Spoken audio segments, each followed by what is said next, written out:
पुण्यात्माओं, वहां विमुख होने के दो कारण होते हैं। गुरु से विमुख होने के दो कारण होते हैं। एक तो गुरुद्रोही बन जा, और एक वैसे अपना कोई किसी कारण से गुरु के प्रति दोष ना रखकर उन्हें छोड़ जा मार्ग ने, तो उसमें अंतर होता है। गुरुद्रोही जो होते हैं, गुरु में दोष निकाल कर उस 64 लाख के 64 लाखों ने गुरु जी में दोष नहीं माना था, लेकिन लोक लाज से जाना बंद कर दिया। कुछ एक थे जो उसमें मुखिया से, जो कुछ टाइप के लोग होते हैं जो स्वयं निकम्मे गणे होते हैं, तो वो परमात्मा के विमुख दोष रखा करते थे, तो उनको गुरुद्रोही कहा जाता है। और जो वैसे किसी कारण से विमुख हो जाते हैं तो उनको परमात्मा क्षमा कर देते हैं। इनको मालूम है कि इन प्राणियों के ऊपर कई प्रकार के प्रेशर है, लेकिन अब पिछली पीढ़ी तक लाने के लिए उनको चार्ज कर दिया था, उनकी भक्ति करवा दी, उनसे दान धर्म करवा दिए थे। तो उस कारण से फिर मनुष्य जन्म मिलते हुए आप जी को अब तक आ रहे हो। और मनुष्य जीवन से जो आता है प्राणी, और अब भी उसको मनुष्य जीवन प्राप्त है, उसके कर्म भी बहुत अच्छे होते हैं, उसका स्वभाव भी अच्छा होता है, और परमात्मा के बिना वो रह नहीं सकता। तो वो स्थिति आप जी की है। आप कहीं ना कहीं भटक रहे थे भगवान की खोज में, चाहे कर रहे थे कुछ भी, वही यहाँ आ रहे हैं। या बिल्कुल कोई नहीं कर रहा था, वो कोई एक आधा वैसे संस्कार वश ना उसका, तो वो वैसे एक आधा पुण्यकर्मी प्राणी होता है। वो एक आध कहता है जी मैं तो उसे पूजा किसी की नहीं करा करता, और नास्तिक भी नहीं था, तो वो अलग बात है, और वो भी सुखी था। और जो तुम साधनाएं करते थे, ऐसा लगता था जैसे हम ये पूजाएं करते हैं शायद ही नहीं से सुख है, और दुख आने लगे जब वो पूजाएं कोई सहयोग मिला नहीं। तो इस प्रकार हमने इस ज्ञान को भी समझना है और भगवान को भी जानना है। तो अब परमात्मा ने आपको ये ज्ञान साथ दिया है, और इस ज्ञान के आधार से, और पहले हमने जो फॉल पॉइंट हमारे हुए जिससे हम फेल हुए, वो भी याद दुआ रखे थे दास ने। तो ये क्रोथा कांड जो हुआ, इसका कारण यही था कि इस दास ने नकलियां की पोल खोल दी सबकी, और इन लोगों ने अफवाहें फैलवा दी मंत्रियों की और मुख्यमंत्रियों की, सरकार का सहयोग भी ले लिया, उनको मिसगाइड कर दिया कि वो क्रोधाश्रम में ऐसा होता। समाचार पत्रों में भी ऐसी भूंडी बदनामी कर दी, लेकिन मेरा एक भी बच्चा हमसे दूर नहीं हुआ, क्योंकि वो दास को बहुत गहराई से समझ चुका था। तो इसलिए आज वो जो पहले फेल हुए थे तो आज पास हो गए। किस कारण से पास हुए? कि आप जी ने परमात्मा को पहचान लिया, आप शिक्षित हैं। वेदों को दिखाया दास ने, गीता जी को दिखाया, पुराणों को दिखाया, अन्य नकलियों के सब आपके सामने इतिहास दिखाए, तो आपको 100% विश्वास हो गया कि कबीर इज गॉड, और हमारे गुरुजी हैं, चाहे कोई कुछ भी कहो। तो इस प्रकार से वो जो पहले हम फाउल हुए थे, ईब ना हुए, तो अब हम पार हो जाएंगे। हमने भगवान को पहचान लिया, कबीर परमात्मा को परमात्मा मान लिया, और ऐसे बिना हम आगे चल नहीं सकते थे। ऐसी बेहुदी अफवाहें फैलाई गई थी समाचार पत्रों के माध्यम से, मीडिया के चैनलों के माध्यम से। यदि अब नया भक्त कोई आया हो और उनको देख ले तो आज भी नफरत हो सकती है उसको, लेकिन मेरे साथ जितने भी लाखों की संख्या में थे, एक भी वापस नहीं हुआ, क्योंकि ये बहुत अच्छी तरह समझ चुके थे।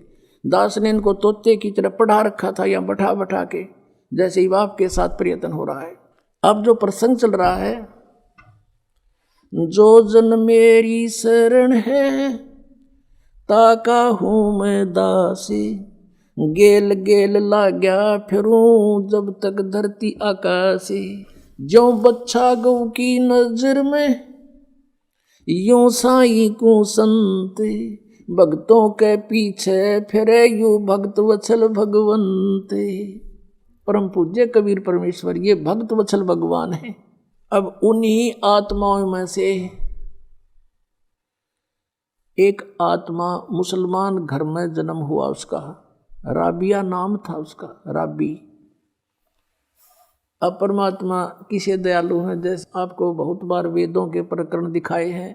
ऋग्वेद मंडल नंबर 9 सूक्त नंबर 86 के मंत्र 26-27 में, ऋग्वेद मंडल नंबर 9 सूक्त 82 के मंत्र 1, 2, 3 में, ऋग्वेद मंडल नंबर 9 सूक्त 96 के मंत्र 16 से 20 में, ऋग्वेद मंडल नंबर 9 सूक्त 1 मंत्र 8 और 9 में, ऋग्वेद मंडल नंबर 9 सूक्त 20 मंत्र 1 में, और भी अनेकों स्थानों पर समय आने पर मालिक की दया होगी इन वेदों का एक अच्छी तरह से जो अनुवाद किया जाएगा। तो वेदों में भी लीला लिखी है, भगवान ऐसी लीला करता है। वो परम अक्षर ब्रह्म पूर्ण परमात्मा है, वो ऊपर रहता सतलोक में, सचखंड में, और वहाँ से गति करके आता सशरीर, और वो 3 प्रकार से शरीर धारक है, 3 प्रकार के शरीरों से सभी का धारण पोषण करता, सबकी संभाल करता है। एक रूप तो परमात्मा का सतलोक के अंदर स्थिर है, जिसमें करोड़ सूर्य करोड़ चंद्रमा मिला दे एक रोमकूप की इतनी रोशनी है, मनुष्य दृश्य है। और दूसरी टाइप का जो शरीर मालिक धारण करते हैं, नवजात शिशु का रूप धारण करके प्रकट होते हैं किसी तालाब के ऊपर जल पर, इसलिए उसको नारायण बोलते हैं। वो निर्धारित कार्य होता है परमात्मा का, किसी संस्कारी हंस वहाँ से कोई उठा ले जाते हैं और वो फिर उस परमात्मा की परवरिश की लीला एक कुंवारी गायों से होती है। वो कुंवारी गायों का दूध पीते हैं और नहीं पीते हैं,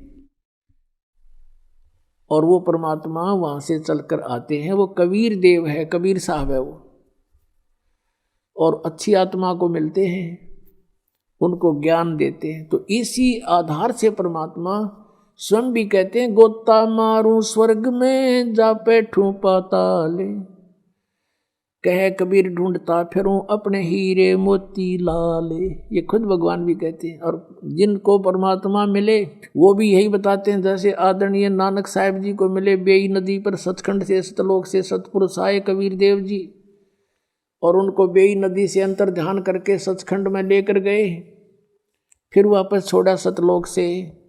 उन्होंने आते ही नौकरी त्याग दी, एक नवाब के यहाँ नौकरी करते थे, और फिर परमात्मा की खोज में बनारस पहुँचे। और जहाँ देखा था ऊपर भी सतलोक में परमात्मा एक जिंदा महात्मा के रूप में आकर नानक साहिब जी को ऊपर लेकर गए थे। अब उसी रूप में परमात्मा सतलोक के अंदर विराजमान, उसी शकल में, और उसी रूप में जुल्हे का काम कर रहे बनारस में, काशी में। वहाँ जब जाकर देखा और सचमुच ये तो वो परमात्मा है जो मुझे सचखंड लेकर गया था, सतलोक में देखा था। तब कहा था, फाई सूरत मुलुकी वेश ए ठगवाड़ा ठगी देश खरा सियाणा बहुता बार ये दानक रूप रहा करता रे। अब फिर नानक जी की कोई ना सुने, वहाँ जुला इकट्ठे हो गए, कहीं पंजाब तो आके बौड़ी बौड़ी बात करे, इस नीरू के पुत्र ने भगवान बतावे। अब कहने का भाव ये है कि जो लीला वेदों में लिखी है कि वो परमात्मा सतलोक से चलकर आता है और यहाँ पृथ्वी पर प्रकट होता है, अच्छी आत्माओं को जा जाकर मिलता है। आदरणीय मुलुकदास जी को मिले, आदरणीय दादू साहिब जी को मिले, आदरणीय गरीबदास साहिब जी को मिले, आदरणीय घीसादास साहिब जी को मिले, गांव खेकड़ा जिला मेरठ उत्तर प्रदेश में। आदरणीय गरीबदास साहिब जी को मिले, गांव छुडानी जिला दज्जर हरियाणा में। और गरीबदास जी ने कहा था कि सर्व कला सतगुरु साहिब की हरियाए हरियाणे नू। तुम कहते हो भगवान हमने पाया को नहीं, निराकार है, मैं कह रहा हूँ हरियाए हरियाणे नू। गरीबदास जी कहते हैं मैं कह रहा हूँ हरियाए हरियाणे नू। परमात्मा यहाँ आए थे हमारे पास जब तक हरियाणा बना भी नहीं था, ज्वाइंट पंजाब था, और शब्द बोले गए हरियाए हरियाणे नू। परमात्मा के वचन से ये अलग क्षेत्र हरियाणा बन गया, नहीं तो आज हम इस वाणी को कैसे स्पष्ट करते कि हरियाए हरियाणे नू। तो ये हरियाणा क्षेत्र बना दिया मालिक ने, बनवाना ही था ये। कहते हैं साध वचन पलटे नीचे पलट जा ब्रह्मांड।